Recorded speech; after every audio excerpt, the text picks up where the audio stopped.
제가 목회를 이제 한 30년 넘게 이렇게 하다 보니까 여러 상황을 접하게 됩니다. 사실 일반적인 사람으로 살았으면 그런 경험들을 안 해도 될 뻔한 경험들이 목회자이기 때문에 이렇게 본의 아니게 하게 됩니다. 물론 좋은 상황을 경험하면 좋지만 안타깝고 때로는 눈물이 나고 답답하고 또 어떨 때는 위급한 상황을 접할 때도 있습니다. 그럴 때마다 이렇게 회상을 쭉 해보면 하나님이 그런 위급하고 그럴 때마다 당신의 의자에 앉아만 계시는 것이 아니라 곁에 서 계신다는 생각을 많이 갖게 되었습니다. 그런 느낌을 이렇게 받으면서 오늘까지 목회를 하고 있습니다. 저번에 있었던 교회에 좀 오래전 이야기인데 새벽 기도 갔다 와서 집에 잠깐 쉬는데 7시가 안 됐을 때 같아요. 전화가 급하게 왔습니다. 목사 집에 7시 전에 오든지 밤 11시 이후에 오면 거의 거시기한 전화들이 옵니다. 또 얼른 받았더니 우리 교회 집사님 남편이 전화를 했어요. 목사님 막 헐레벌떡하면서 지금 집사람이 아기 낳으러 들어갔는데 너무 위급하니까 그래서 어디 병원으로 갔냐니까 수원의 그 대학병원이 빈센트 병원이라 큰 병원이 있는데 그걸로 갔다는 거예요. 그래서 왜 그걸로 갔냐 그랬더니 일반 다니던 산부인과 없냐니까 거기서 하다가 분만 하다가 뭐가 이상이 생겨가지고 이러지도 저러지도 못하고 빨리 옮겨가라 해서 119에서 막 들어갔다는 거예요. 목사님 기도 좀 해달라고. 그래서 알겠다고 전화를 끊고 가만히 생각해 보니까 도저히 가만히 있을 수가 없겠어요, 집에. 그래서 저 집사람하고 둘이 이제 빨리 아침에 차를 타고 이제 막 갔습니다. 그랬더니 그 분만실인가 수술실인가 정확히 기억이 안 나는데 그 앞에 문 앞에 한 1m 앞에 그 남편이 저 이제 계단 올라가면서 이렇게 보니까 초라하게 어깨를 이게 쭈그리고 들어가지도 못하고 나오지도 못하고 이게 왜 초조한 표정이 있잖아요. 그런 어깨가 축 처져가지고 그러고 서 있는 거예요. 그래서 내가 가서 성도님 이렇게 하니까 깜짝 놀라요. 오는 것도 모를 정도로 이렇게 그랬나 봐요. 그래서 어떻게 됐냐 하니까 지금 아까 들어갔는데 아직도 이렇게 연락이 없다고 대기하고 있는 중이라고. 왜 그러냐니까 뭐 아무튼 저는 의학적인 건 잘 모르겠는데 이 낳다가 애가 뭐 이렇게 잘 안 돌고 뭐 어떻게 해가지고 산모가 지금 막 위험하게 됐나 봐요. 그러니까 웬만하면 산부인과 일반 저기서 할 텐데 근데 그게 이제 그럴 수 있는 가능성이 있는 게 노산이었어요. 노산. 그래서 처음 애가 아니고 애가 둘이가 있었는데 딸이 있고 아들이 있었는데 이 아들 어릴 때 얘 5살 때 교통사고로 죽었어요. 그래가지고 이 아버지가 아들 욕심이 있는지라 지금 오래전 얘기죠. 우리 하진이 또래가 난 얘기니까 지금 그러니까 불임 수술을 아버지가 다 했는데 애 낳는 것 때문에 다시 병원 가서 그걸 풀었어요. 풀러가지고 이제 해가지고 셋째를 낳은 거지. 셋째를 낳는데 딸을 낳은 거예요 또. 그게 벌써 세월이 큰 놈 낳지 둘째 놈에서 했지 셋째 낳는데 딸이지. 그러니까 안 낳았으면 좋겠는데 욕심 있어 또 한 거예요. 그래서 배가 남사만큼 왔는데 그러니 엄마가 몇 살 됐겠어요 벌써 나이가. 그래가지고 이제 그 뭐 이상이 생긴 거예요. 어떻게 해? 그래서 이제 성도님 기도합시다. 교회를 안 나와요. 1년에 한 명절 때 한 번씩 와주고 이런 그런 명절 교인이었는데 기도하니까 아멘은 또 되게 크게 해요. 아멘. 아무튼 그래서 하고 거기 근데 안 와서 더 이상 내가 기다릴 수 없어 이제 오면서 어떻게 되면 나중에 연락을 해달라고. 그리고 이제 와서 그 마음이 저도 계속 불편하지요. 그러고 있었는데 진짜 몇 시간 만에 전화가 왔어요. 얼른 받으니까 목사님 아들 낳았어요. 지 부인 살아난 건 얘기도 안 해. 그래가지고 이제 뭐 아유 잘했다고 축하한다고 이제 이러고 있다가 한 2주인가 됐는데 연락이 왔는데 애 이름을 지어달라는 거예요. 애 이름을. 그래서 내가 그 과정을 알잖아. 죽다 살았잖아요. 얼마나 기뻐. 그래서 기쁠 희자에다가 기를 찬해서 기뻐 찬양해라 그래서 희찬이라고 이름을 지어줬어요. 그래서 근데 그러면서 제가 이렇게 지나고 가만히 생각해 보니까 그 병실 앞에 애 아빠가 초라하게 이렇게 있는 때에 혼자 있었던 게 아니었어요. 주님이 그 곁에 그 초라한 그 애 아버지 옆에 서 계셔서 위로해 주시고 돌봐주셨다는 그것을 많이 느끼게 되었습니다. 할렐루야. 우리가 힘들 때 하나님은 그냥 외면하고 계시는 분이 아니라 내 곁에 가까이 오셔서 나를 향해 서서 말씀하시는 그런 하나님임을 믿으시길 바랍니다. 오늘 본문에 있는 말씀은 바울이 복음을 증거하다가 예루살렘에서 체포가 됩니다. 그리고 모함을 받아서 이제 그 죄수 아닌 죄수가 된 거지요. 근데 이 바울이 그때 이제 기도 중에 난 차라리 내가 로마 시민권이 있으니까 나는 로마에 가서, 쉽게 하면 예루살렘은 지방법원이고 로마는 대법원이에요. 거기 가서 난 판결받겠다, 이렇게 항소를 합니다. 그러니까 법적으로 어찌 할 수 없으니까 이 사람을 이제 결박해 가지고 배를 태워서 로마로 데려가는 건데, 혼자만 데려가는 게 아니라 지금으로부터 2000년 전이라고 생각해 보세요. 그러니까 여러 사람들이 갈 때 그 여객선에다 같이 죄수를 데리고 가는 거예요. 근데 이 성경에 보면 한 200몇 명이 탔다 그래요. 근데 이게 지중해 연안을 거쳐서 로마까지 가는 건데, 가이사르에서 출발해서 가는데 긴 거리이기 때문에 한 번에 못 가요. 그래서 중간중간에 항구들을 도시해서 물자도 하고 또 쉬기도 하고 이러면서 가는데, 이제 한 곳에 머물러서 출발하려는데 이 바울이 가만히 생각해 보니까 이 지중해 연안에 그 광풍이 굉장히 많습니다. 바람이 아주 센 지역이에요. 저도 그 밤모섬에 4시간 타고 갔다가 아주 멀미나서 죽는 줄 알았어요. 진짜 저만이 아니라 우리 지방 목사님 아주 힘든, 그 정도로 힘든데 이제 목선을 타고 가는 거죠. 지금으로 말하자면 그게 얼마나 허술하겠어요. 그러니까 바울이 특히 겨울 지역 되면, 시즌 되면 더 강풍이 부니까 좀 더 여기 있다가 좀 가면 좋겠다고 이렇게 제안을 했는데, 이 앞송에 가는 로마 장교가 그걸 듣기를 않고 선장 얘기를 더 듣고, 선장이 하니까 갈만하다 그러니까 그래 그럼 가자 그래서 그 말 안 듣고 그냥 떠난 거예요. 이 사람은, 바울은 항해사는 아니지만 영적인 감각을 갖고 있었기 때문에 그 말을 좀 들었으면 좋았을 텐데 그냥 그 사람들은 하나님 안 믿는 사람이니까 그냥 밀어 간 겁니다. 가다가 아니나 달라 유라굴로라고 하는 큰 광풍이, 우리 말하자면 태풍 같은 게 온 겁니다. 그래가지고 뭐 이 하늘은 개일 그 구름이 껴가지고 해는 안 뜨지요. 멀미나서 사람들 못 먹지요. 그리고 막 바람이 불어가지고 배는 막 언제까지 이럴지 모르죠. 그 당시에 무슨 기상 예보가 있었겠어요? 뭐가 있었겠어요? GPS가 있었겠어요? 그러니까 뭐 여기 성경에 보니까 완전히 다 사람들이 번아웃 된 거예요. 뻗어버린 겁니다. 그래서 구원의 여망마저도 다 사라졌다. 그냥 이제 죽기만 기다리고 있는 그런 실정입니다.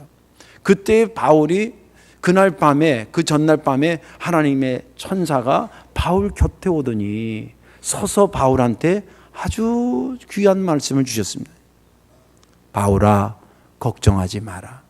안심해라. 이번에 풍랑이 크긴 크지만 배는 파손돼도 사람은 한 명도 죽지 않아. 네가 너 왜 죽지 않냐면 너 로마에 가서 가이사 앞에 서야 될 것 아니겠니? 그러니까 걱정하지 말고 이 소식을 이 사람들한테 전하도록 내가 이 사람들의 생명을 다 너한테 맡긴다. 그리고 딱 깨니까 꿈인 거예요. 그리고 다음날 아침에 일어나서 그들을 지금 막 실신해가지고 거의 막 뻗어 있는 그 사람들한테 가운데 딱 서가지고 한 겁니다. 여기 배에 탄 사람들 잘 들으십시오. 어젯밤에 내가 속해 있고 내가 섬기는 하나님의 천사가 내 곁으로 다가와서 내 곁에 서서 저에게 또렷이 말해 주었습니다. 이번 풍랑에 배는 파손될지 몰라도 이 중에 아무도 생명에는 지장을 받지 않는다고 말씀하셨습니다. 그런 얘기를 하면서 그들에게 희망의 메시지를 줍니다. 이건 단순히 심리적인 희망이 아니라 실제 사실을 갖다가 확신을 가지고 전하는 내용이죠. 제가 설교할 때 확신을 가지고 여러분들에게 말하는 것처럼 그렇게 합니다. 그리고 나서 이제 본문은 끝납니다. 나중에 결과지만, 나중에 배는 진짜 파손되지만 그들이 멜리데 섬인가 그쪽에 다 구원을 받지요. 그리고 거기 머물고 새로운 배로 갈아타서 이제 로마까지 무사히 가게 되는 것이 전체의 스토리입니다. 오늘 저는 지난 주간에 이 본문을 보면서 23절 말씀에 은혜가 됐습니다. 내가 속한 바 곧 내가 섬기는 하나님의 사자가 어젯밤에 내 곁에 서서 말하되, 하나님이 도와주셨다라고 하는 것 이전에 제가 사실은 은혜 받은 것은 이 바울이 죽음 직전에서 이렇게 힘들 때에 하나님이 그 곁에 다가오셔서 서서 말했다는 그 자체에 저는 은혜가 됐습니다. 뭐 거기서 살려주시고 뭐 어떻게 하고 뭐 배가 어떻게 되고 그것도 감사하지만 그 이전에 바울이 이렇게 힘들고 언제 어떻게 될지 모르는 이 경각에 놓여 있는데 하나님께서 곁에 다가오셔가지고 그에게 서서 말씀하셨다라고 하는 자체가 저에게는 얼마나 위로가 되고 힘이 됐는지 몰라요. 오늘 이 말씀에 은혜 받으시고요. 혹시 지금 마음이 많이 힘든 분들이 혹시 있으면 이 말씀이 양약이 되길 바라고, 또 그러지 않기를 원하지만 여러분들 신앙의 여정 속에 혹시 힘든 경우를 만나게 되면 오늘 이 말씀이 새로운 해법과 믿음이 되기를 주님의 이름으로 축원합니다. 왜 하나님은 우리가 힘들 때에 우리 곁에 서시는 것일까? 왜 우리가 힘들 때에 대부분의 사람들은 친하다가도 그 사람 힘들면 슬슬 떠나는데 왜 하나님은 우리가 힘들면 우리 곁에 오셔서 우리 곁에 서 계시는 걸까? 그 첫째는 하나님의 본성과 우리와의 관계 때문에 그렇습니다. 하나님의 본래의 성품과 그리고 우리와의 관계 때문에 우리가 힘들 때 그분은 우리 곁에 오신다는 거예요. 23절과 24절을 보면 내가 속한 바 곧 내가 섬기는 하나님의 사자가 어젯밤에 내 곁에 서서 말하되 바울아 두려워하지 말라. 내가 가이사 앞에 서야 하겠고 또 하나님께서 너와 함께 항해하는 자를 다 내게 주셨다 하였으니, 이렇게 기록되어 있습니다. 여기 23절과 24절에 보면 아주 중요한 두 가지가 나오는데, 하나는 하나님의 본성을 말하고 있고 하나는 두 번째는 하나님 그 본성이 이런 하나님과 나와의 관계를 말해주고 있습니다. 근데 우리가 신앙생활 할 때에 이 틀은 믿음 생활하는데 굉장히 중요한 틀입니다. 신학적 틀이기도 하고 여러분 신앙의 근간이 돼야 돼요. 하나만 알면 안 돼. 하나님은 위대하시다, 하나님은 사랑이 많으시다, 그거는 아는데 그분과 나와의 관계를 몰라. 그거 안 됩니다. 해석이 안 되는 것이 굉장히 많아져요. 반대로 하나님과 나와는 관계가 있는 것 같다. 그렇지만 하나님의 본성을 모르면 하나님에 대해서 도와주시는 은혜가 이만큼인데 본인은 요만큼밖에 못 이해할 수 있어요. 그래서 하나님의 본성은 어떤 분이고 그분과 나는 어떤 관계라는 것을 동시에 그 틀을 갖고 있을 때에, 그래서 힘들 때에 그분이 곁에 서서 말씀하시는 분이구나 라고 해석이 된다 이 말이에요. 오늘 여기 23절과 24절에 그러면 어떤 하나님의 본성이 나오고 그분과 우리의 관계는 어떻게 표현되는지를 소개하고 있는데, 어떻게 보냐면 하나님의 본성을 뭐라고 표현하고 있냐면 내 곁에 서서 말해주는 분으로 표현됩니다. 첫째는 내 곁에 섰다는 거예요. 내 곁에. 여러분 힘들 때에 그 일 자체만 힘든 게 아니더라고요. 진짜 힘든 것은 이 힘들 때에 누구랑 의논하고 이 말을 주고받고 할 사람이 곁에 없는 게 더 힘든 거예요. 이해가 되시죠? 이거 좀 누구랑 좀 도움 받았으면 좋겠는데 둘러보니까 아무도 없어. 눈 마주칠까 봐 다 돈을 돌려.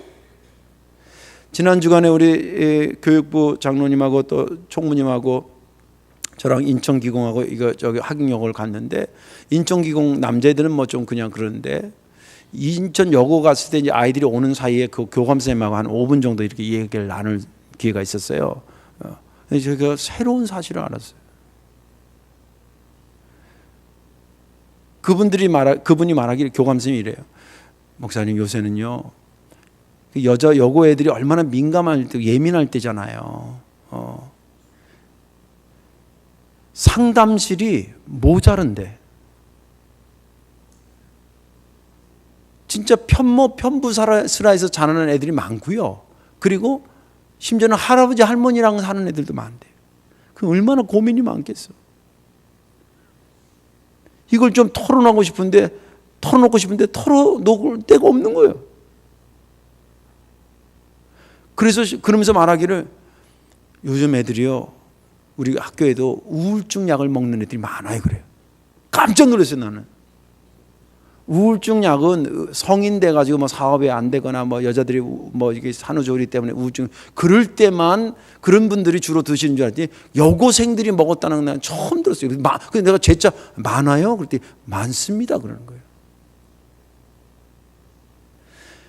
그래서 이번에도 장학금 줄 때 물론 계좌로 탁 보낼 수도 있어요. 근데 우리 장로님하고 다 일부러 봉투 6개에다 50만 원씩 다 담고 제가 걔네들 보낸 자기소개서가 있어요. 형편들. 그래서 빨간 줄을 추면서 내가 읽었어요. 그리고 그 애들 하나하나마다 답장 비슷하게 이렇게 편지를 썼어요. 6장 쓰려니까 그때 일이 돼. 그래서 한 장 한 장씩 넣어가지고 왜 그러냐면 걔네들이 자존심 상할까 봐. 돈만 뗄땅 벌고 그거보다는 네 아픔에 성덕교회가 곁에 있어. 네 아픔에 하나님이 곁에 계셔. 그것을 그렇게라도 좀 표현하면 어떨까 해가지고 그랬더니 그 교감 선생님이 그 여자분인데 그 학교에 여러 도와주는 데가 있냐니까 여러 군데 온대요. 근데 목사님네 교회처럼 목사님과 장로님이 와가지고 봉투에 담아가지고 편지까지 써가지고 온 데는 자기가 머리털 나고 처음 봤대요. 그래서 감동입니다. 그래. 정말 이 시대에 어려운 일이 어려운 게 아니라 어려울 때 곁에 없는 곁에 자기 주변에 아무도 없다는 게 그게 외로운 거예요. 그때 주님이 곁에 와서 계신다는 거예요. 또 서 계신다는 것도 그래요. 곁에 왔다라고 표현할 수도 있고 곁에 와서 앉아 있다고 표현할 수도 있는데 왜 굳이 곁에 와서 서 계신다 그러냐? 이건 너의 아픔에 내가 깊이 동감하고 동참한다라는 바디랭귀지라고 하잖아요. 몸으로 하는 언어예요. 그렇게 하나님께서 섬세하게 돌보시는 분이라고 하는 당신의 본성을 드러내주고 있어요. 그런데 더 중요한 것은 그런 본성을 가진 하나님과 우리가 어떤 관계에 있냐는 거예요. 남이냐는 거예요. 아니라는 거예요. 오늘 본문에 보니까 바울이 뭐라고 그 관계를 말하고 있냐면 내가 속한 바 그랬습니다. 나는 하나님의 소속이라는 거예요. 여러분들 소속이 얼마나 중요한지 모릅니다. 여러분 대한민국 국민인 것을 자부심을 가지세요. 세계에 제가 다녀보니까 우리나라 국민 되고 싶은 사람이 우리가 상상하는 것보다 많아요. 그런데 우리가 어디 소속이라고? 하나님의 소속이에요.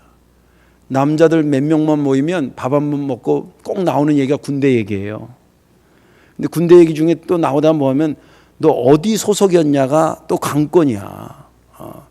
그러면 되게 치가다 오는 아이고 야 거기도 군대라 그러냐 이 정도는 되지 뭐 특공대 얘기 나오고 뭐 해병대 얘기 나오고 막 이렇게 나와요.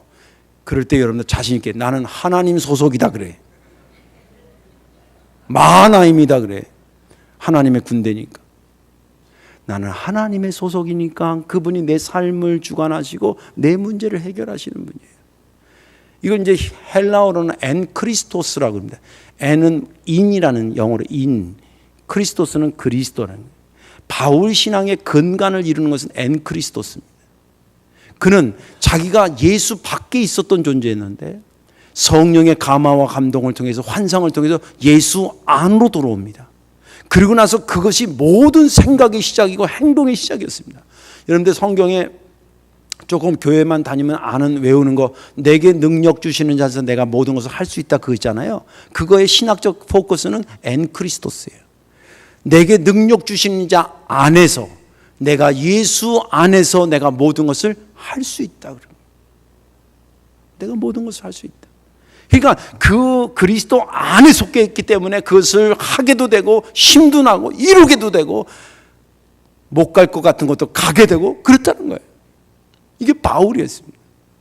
그래서 그리스도 안에 속한 자가 바울만 그런 게 아니라 예수 안에서 성령 안에서 거듭난 자들이 거듭났다는 것은 뭐냐면 성령 안에서 거듭나서 예수의 소속이 됐다는 거예요.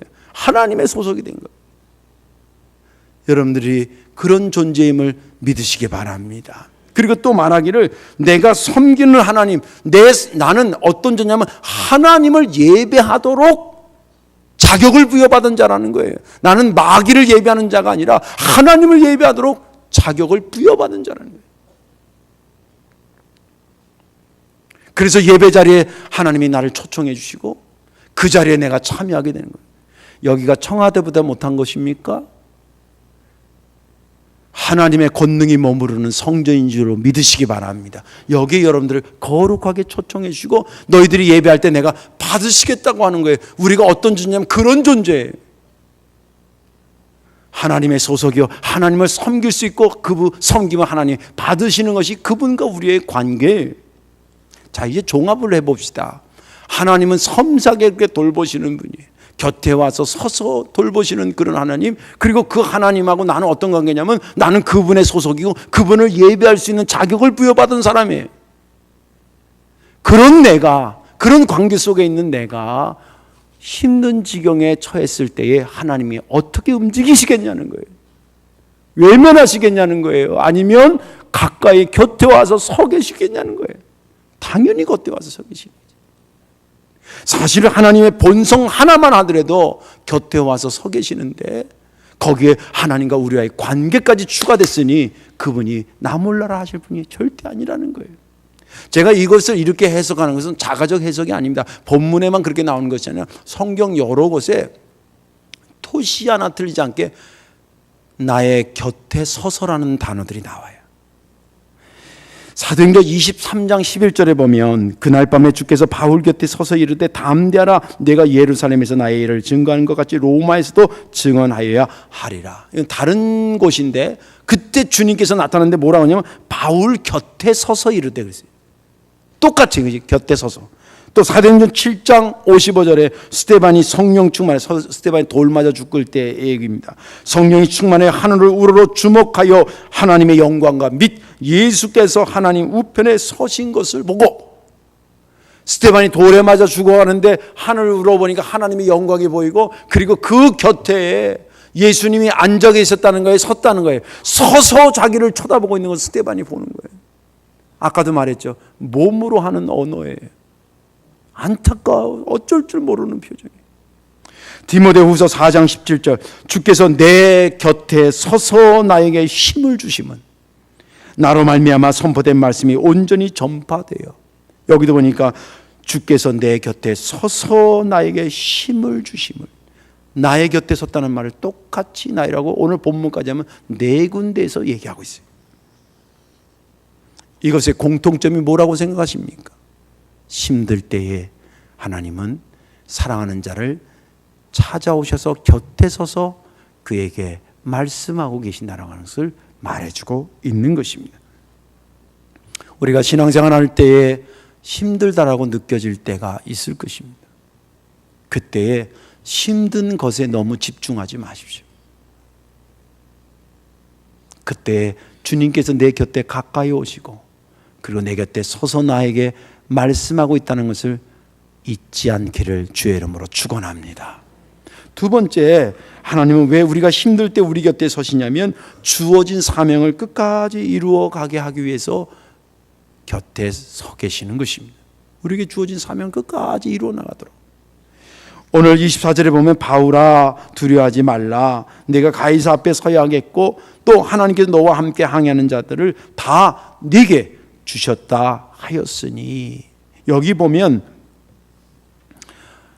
주님께서, 하나님께서 왜 너의 곁에 서서 말씀하고 있는지에 대한 것을, 이유를 설명하고 있어요. 그 설명을 보면 바울아 너 지금 힘든 건 내가 알지만 이 힘든 시기를 지나고 나면 네가 해야 될 일이 너를 기다리고 있어. 너 가이사 앞에 서야 돼. 로마 황제를 총칭하는 명칭, 우리는 말하는 대통령 이런 거예요. 그 앞에 가야 돼. 거기 가야 돼. 거기서 복음을 증거해야 될 그런 사명이 있어. 힘내라. 여기 주저앉으면 안 돼. 그래서 내가 네 곁으로 다가온 거야. 내가 너의 옆에 서 있는 거야. 그렇게 말씀하셔요. 그래서 24절에 보면 바울이 감당해야 될 사명이 여러 가지지만 크게 두 가지가 소개하고 있습니다. 하나는 로마에 가서 복음을 증거하는 것이고, 두 번째는 이 배에 탄 사람들을 돌보는 것이었습니다. 로마에 가서 가이사 앞에 선다는 것은 법률적인 용어예요, 사실은. 그러나 넌 심판받아야 돼 라고 하는 게 강조점이 아니라 바울이 늘 기도하던 제목이 있었습니다. 그건 뭐냐면, 주님, 저로 하여금 로마에 꼭 갈 수 있게 해주세요.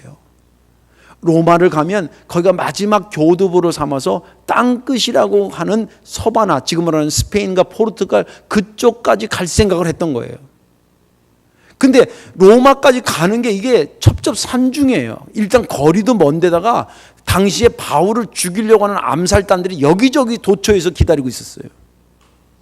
그러니까 아이러니하지만, 역발상적이지만 가장 안전하게 가는 게 죄수의 신분이지만 로마 병사의 보호를 받아 로마로 가는 게 가장 안전한 방법이었어요. 이해가 되시죠? 야, 네가 그토록 기도했던 로마 가게 된 거야. 지금 풍랑이라서 못 갈 것 같지만 걱정하지 마. 거기까지 너 가게 돼. 네 사명 거기까지 갈 수 있는 거야. 그러니 담대해. 두려워하지 마. 안심해라. 내가 그거 격려하러 그런 거야. 할렐루야. 그래서 곁에 서주신 거예요. 또 한 가지는 뭐냐면, 그 배에 탄 사람들이에요. 아니, 이 말은 왜 하셨을까 한번 생각해 보세요. 야, 가이사 앞에 너 서야 돼. 그러니까 내가 격려. 이것만 해도 사실은 완전 문장이에요. 근데 거기에 포함해서 뭐라 하냐면, 또 하나님께서 너와 함께 항해하는 자들을 다 네게 주셨다 하였으니 이르지. 근데 그게 무슨 말이냐면, 지금 배에 한 200여 명 탔는데 이 사람들이 아사 직전인 거예요. 여기 20절 한번 보세요. 여러 날 동안 해도 별도 보이지 아니하고 큰 풍랑이 그대로 있음에 구원의 여망마저 없어졌더라. 다 거의 실신 직전에 있는 거예요. 절망 가운데 있는 거예요. 그들에게 바울이 딱 서서 어젯밤에 보여줬던 환상과 음성, 곁에 와서 서서 얘기하셨던 얘기들을 그대로 전하면서, 걱정하지 마십시오. 반드시 삽니다. 죽지 않아요. 섬에 갈 겁니다. 라고 선포했다는 거예요. 제가 이렇게 보니까 이 앞에 로마에 가는 거는 우리 교회로 얘기하면 해외 나가서 선교하는 거예요. 그런 사명이 있고, 이 배에 탄 사람은 우리가 사는 이 주변에 힘들고 어려운 사람들을 얘기하는 거예요. 이해가 되시죠? 그래서 저 사명이든 여기에 이 사명이든 네가 감당하는데, 지금 그 사명 감당하기 직전에 지금 환난 중에 있다는 거예요.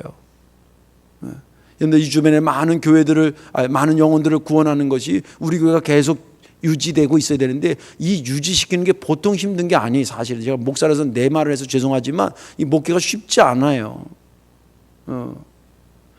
또 여러분들 매주마다 와서 협력해서 믿음으로 참여하고, 이거 우리가 잘 견뎌. 여기 아무도 없어 봐. 새신자가 어떻게 들어오겠어요?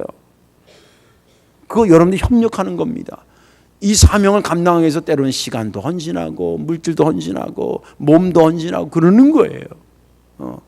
그럴 때 주님께서 멀리 계시는 것이 아니라 가까이 오시고 내 곁에 서서, 야, 이 어렵지만 잘 견뎌. 그러면 네게 주어진 사명을 잘 감당하고 그게 너에게 복이고 너희가 사는 지역이 하나님 나라 확장이란다 라고 말씀하시기 위해서 곁에 와서 말씀하셨던 것입니다. 사명을 이루어가는 과정 속에 항상 위기가 있고 힘들 때가 있고 눈물 날 때도 있습니다. 그럴 때마다 나 혼자 있다고 생각하지 마시고 주님이 곁으로 다가오시고 서서 나를 위로하고 계심을 잊지 않기를 주의 이름으로 축원합니다. 이제 말씀을 정리합니다. 힘들 때, 진짜 힘든 것은 그 일도 일이지만 내 곁에 아무도 없다라고 하는 것이 참 힘든 건데, 우리 주님은 이렇게 우리에게 찬양으로 알려주셨어요. 이 세상의 친구들 나를 버려도 나를 사랑하느니 예수뿐일세. 예수 내 친구 날 버리지 않네. 온 천지는 변해도 날 버리지 않네. 우리가 힘들 때 우리 곁에 계시는 주님 의지하고 새 힘 얻어 승리하기를 주님의 이름으로 축원합니다. 기도하겠습니다. 나의 힘이 되신 여호와여, 우리에게 힘든 일이 없기를 원하지만 하나님이 필요해서 그 과정이라 허락하신 거라면 우리가 어찌 외면할 수 있겠습니까? 주여, 우리가 힘들 때에 주님 내 곁에 다가오시고 서서 말씀하신다는 사실을 성경 여러 곳에서 말씀하시고 그것이 힘이 되어 복음을 완주했던 믿음의 선배들을 생각하며 은혜를 받았습니다. 오늘 이 말씀이 우리의 삶에 큰 힘이 될 수 있도록 은혜 더하여 주옵소서. 우리 예수님의 이름으로 기도하옵나이다. 아멘.